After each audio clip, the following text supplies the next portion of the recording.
उद्धव जी से कथा सुनो। जब वज्रनाभ जी, परीक्षित जी, अष्टपटरानियां गोवर्धन की ओर चले तो क्या देखा? अष्टपटरानियों ने एक कौतूहल देखा कि यमुना जो भगवान की ही पत्नी है वो बढ़िया 16 श्रृंगार करके प्रमुदित मन से प्रसन्न चित्त नाच गा रही है।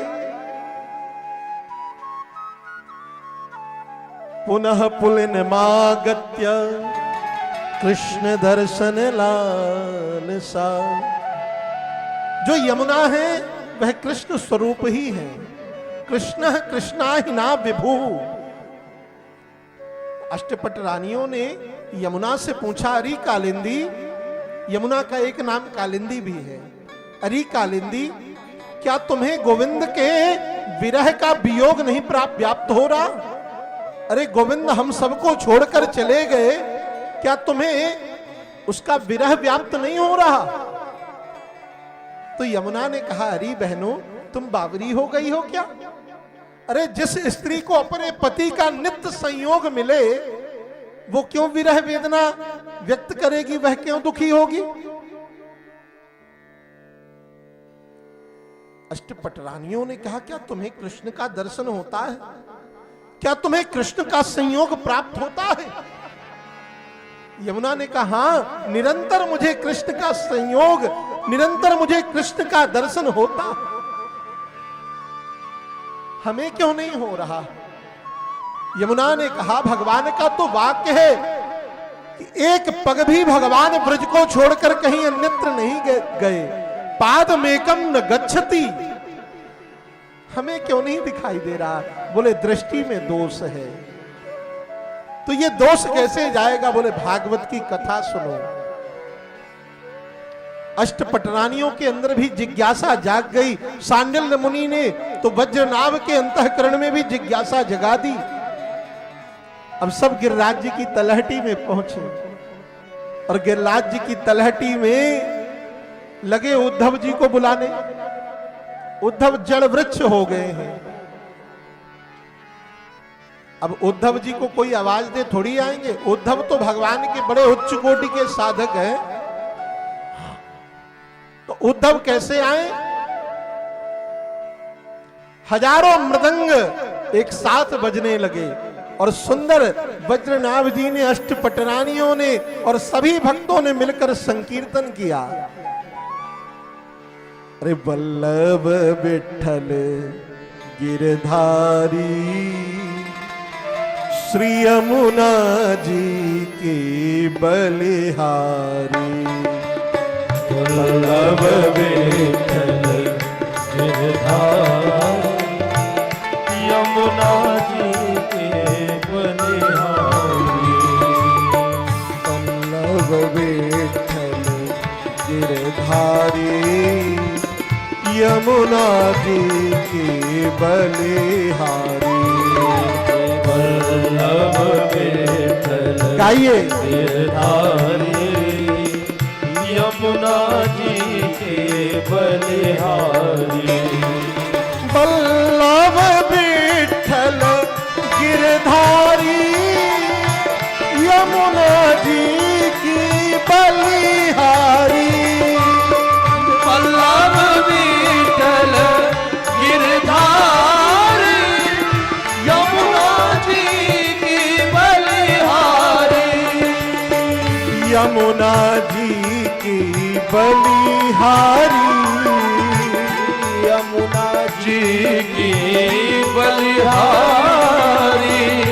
यमुना जी की बलिहारी।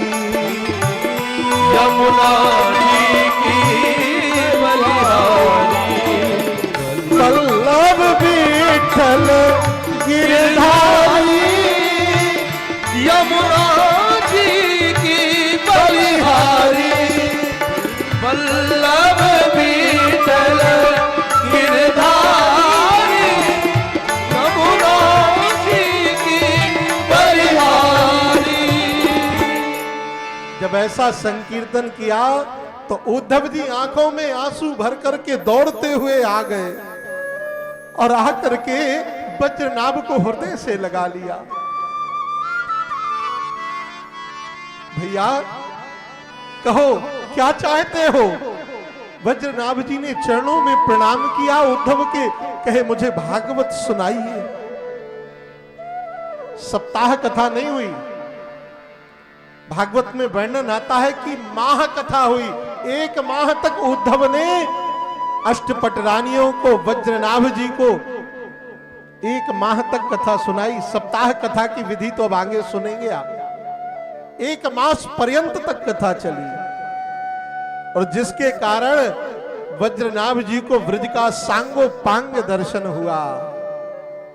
संपूर्ण ब्रज वसुंधरा का दिव्य रस का दर्शन किया और वज्रनाभ जी धन्य हो गए, राज्य करने लगे।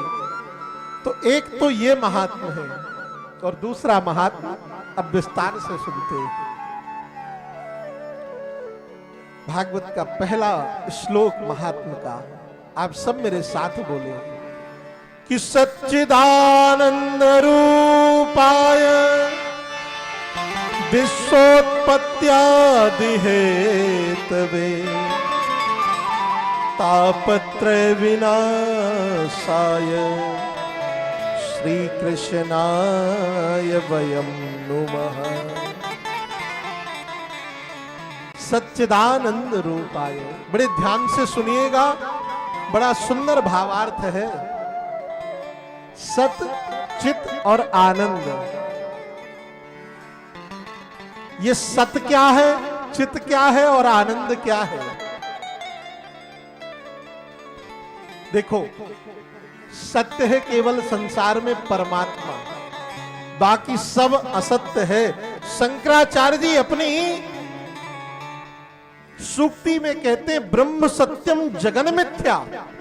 सत्य क्या है? केवल परमात्मा ही सत्य है, ब्रह्म ही सत्य है, बाकी सब संसार में असत्य है। घर मकान सब असत्य है। अरे कहां तक कहीं ये शरीर भी असत्य है, ये भी नष्ट हो जाएगा एक काल में। पर भगवान का नाम, भगवान का रूप, भगवान की लीला और भगवान का धाम, ये कभी नष्ट होने वाला नहीं है। तो बंधुओं, सत्य क्या है? परमात्मा, पर बोध नहीं है। देखो, बोध कब तक नहीं होता? जब तक इस संसार से हम चले ना जाएं। हमने तो इस संसार को ही सतमान रखा है। एक बालक रोता है, जब जन्म लेता है बालक तो रुदन करता है, तो क्या रोता है? कहां कहां कहां, यही तो रोता है, मैं कहां आ गया। तो उस बालक को क्या बताया जाता है कि धरा धाम सत्य है। धरा माने धरती, धाम माने घर, यही तुम्हारे लिए सत्य है। फिर वही बालक जब बड़ा हुआ, विवाह योग्य हो गया, तब उस बालक ने पूछा, अब तो बताओ कि सत्य क्या है। तब उस बालक को बताया गया कि अर्थ काम सत्य है। अर्थ माने धन कमाओ और विवाह कर दिया है, संतान को उत्पन्न करो, संतति बढ़ाओ। तो उस सत्य की खोज में चल दिया, धन कमाने लगा, परिवार की वृद्धि करने लगा। अर्थ काम सत्य है। पर बंधुओं, इस सत्य के पीछे भागते भागते जब अंतिम समय आ गया और इस शरीर से प्राण वायु निकल गई, 4 लोग कंधे पर लेकर चलने लगे, तब पीछे पीछे सब चिल्ला रहे हैं क्या कि राम नाम सत्य है, सत्य बोलो मुक्ति है। पहले किसी ने नहीं कहा कि राम नाम सत्य है, पहले सबने कहा धरा धाम सत्य है, अर्थ काम सत्य है। जब इस संसार में नहीं रहा तब कहा राम नाम सत्य है। अच्छा, कभी किसी को यह कहते नहीं सुना आपने कि लाल लाल नोट सत्य हैं, हरे हरे नोट सत्य हैं? सुना क्या? जब भी सुना होगा तो राम नाम सत्य कहते ही सुना होगा। इसका तात्पर्य क्या है बंधुओं? इसका तात्पर्य है भगवान का नाम ही संसार में सत्य है। भगवान की लीला ही सत्य है और भगवान का रूप ही सत्य है। अच्छा, अब इससे बड़ा क्या उदाहरण होगा? राकेश भैया, आपको एक दिन का पुराना अखबार दिया जाए, जिस अखबार को आप कल पढ़ चुके हैं, और उस अखबार को हम आज दे कि आज फिर पढ़ो, आप तो पढ़ोगे? फेंक दोगे? पर विचार करो कि सतयुग काल से चली आ रही भागवत की कथा कितनी श्रद्धा के साथ आप बैठ करके सुन रहे हो, कितनी बार सुन चुके हो टीवी में सामने, पर फिर भी सुन रहे हो। यही तो भगवान के सत्य होने का प्रमाण है। तो भगवान ही सत्य है। और दूसरा शब्द बना क्या? चित। सच्चिदानंद रूपाय। तो पहले तो भगवान सत्य स्वरूप है, और दूसरे चित। चित कहते हैं प्रकाश को, या ये कह लें कि ज्ञान को। अरे भाई, बिना ज्ञान के हम किसी वस्तु का बोध नहीं प्राप्त कर सकते। तो वह परमात्मा सत्स्वरूप है और ज्ञान स्वरूप भी है, चित्त स्वरूप भी है। और तीसरा शब्द आया आनंद। अच्छा, आनंद कहां है? राकेश भैया बढ़िया भोज भंडारे की व्यवस्था किए हैं, बाहर से कैटर्स आए हैं, बढ़िया चकाचक रबड़ी रसगुल्ला बन रहा है। क्या उसमें आनंद है?